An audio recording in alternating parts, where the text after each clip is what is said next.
আমার বিয়ের জন্য পাত্রী দেখা হয়েছে, আংটি পরানো, কথাবার্তা কমপ্লিট। এখন আমি কি তার সাথে কথোপকথন করতে পারবো? উত্তর হলো না। আপনি স্বামী স্ত্রী সুলভ কথাবার্তা তার সাথে বলতে পারবেন না যতক্ষণ পর্যন্ত আগদ না হবে। আগদ আমাদের দেশে এঙ্গেজমেন্ট বলতে যেটা বোঝানো হয়, আংটি পরানো হয়েছে, বাবা মা কথাবার্তা পাকাপাকি হয়ে গেছে, মনে করে যে এখন স্বামী স্ত্রী হয়ে গেছে। না, স্বামী স্ত্রী তখনই হবেন যখন আগদ হয়ে যাবে। আংটি যখন পরাইলেন, কথাবার্তা যখন পাকাপাকি হয়ে গেছে, এক পক্ষ প্রস্তাব দিবে, আরেক পক্ষ কবুল বলবে, দুজন সাক্ষীর উপস্থিতিতে এই কাজটা করতে 2 মিনিট লাগে, 5 মিনিট লাগে, কেন এটা করাচ্ছেন? এইটুকু করে ফেললে স্বামী স্ত্রী হয়ে গেলেন। আর এইটুকু না হয়ে গেলে শুধু এঙ্গেজমেন্ট, শুধু আংটি পরানোর মাধ্যমে স্বামী স্ত্রী সুলভ সম্পর্ক হয় না। আজকাল আমাদের দেশে একটা শয়তানি আইডিয়া অনেক বেশি চর্চা করা হচ্ছে, আইডিয়া থ্রো করা হচ্ছে। সেটা হলো যে বিয়ের আগে একটু বোঝাপড়া না হলে হঠাৎ একটা অচেনা মানুষের সাথে কেমনে থাকে, এই জন্য এঙ্গেজমেন্ট করায় 1 বছর ইটিস পিটিস করে, এরপরে যায় বিয়ে করে। এগুলো সবগুলো কয়দিন পরে ভেঙে যায়।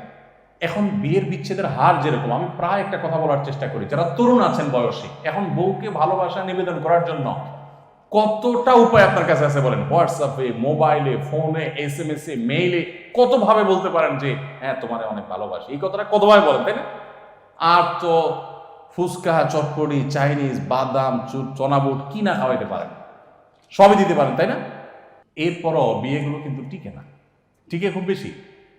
এখন তরুণ প্রজন্মের মধ্যে বিয়ে হইতে দেরি ভাঙতে যেন না ভাঙে, জন্য মেয়ের বাপ বলে 50 লাখ মহর দরকার, বেটা পালাইতে না পারে, আরো আগে ভাঙে। তো বিয়ে এরকম ভেঙে যাচ্ছে। আমি বলি এখন তরুণদের সম্পর্কগুলো হয়ে গেছে সব মেড ইন চায়না। আর যারা আমাদের সিনিয়র, বাবার বয়সী, চাচার বয়সী, যারা এখানে অনেকে থাকতে পারে, তাদের দেখেন চাচা চাচির সাথে সম্পর্কটা হলো এত গভীর, একদম মানে আঠার মতো, মনে হয় যে মেড ইন জাপান তাদের ভালোবাসা। তারা কিন্তু এত ভালোবাসাবাসি করতে পারেন নাই। আপনি যেভাবে ঘন ঘন ফেসবুকে, হোয়াটসঅ্যাপে, মেসেজে, মেসেঞ্জারে, ইমোতে বিভিন্নভাবে ভালোবাসার কথা নিবেদন করতে পারতেছেন, ওই বেচারা চাচির সাথে বিয়ে করার পর প্রথম ওই রাত না হলে দেখাই করতে পারে, তাই না? আর বছরে একটা বেশি 2টা শাড়িও দিতে পারেন।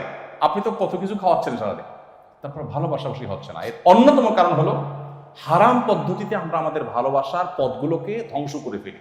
বিয়ে বহির্ভূত সম্পর্ক যত বেশি হবে, সম্পর্ক তত এরকম ঠুনকো হয়ে যাবে। আগের চাচা চাচিরা, মুরব্বীরা গেছেন, বিয়ে পড়া দিচ্ছেন, উঠে নিয়ে চলে আসছে, শেষ। যা দেখেন সারা জীবন চাচির সম্পর্ক ভালো ছিল। আর এখন 2 দিন না হইতেই ঝগড়া, তালাক, বিচ্ছেদ। অথচ আপনি বলতেছেন যে আগে থেকে লিভ টুগেদার হওয়া দরকার, বোঝাপড়া হওয়া দরকার। এগুলো জায়েজ নাই। এঙ্গেজমেন্টের নামে স্বামী স্ত্রীর সম্পর্ক করা সম্পূর্ণ হারাম।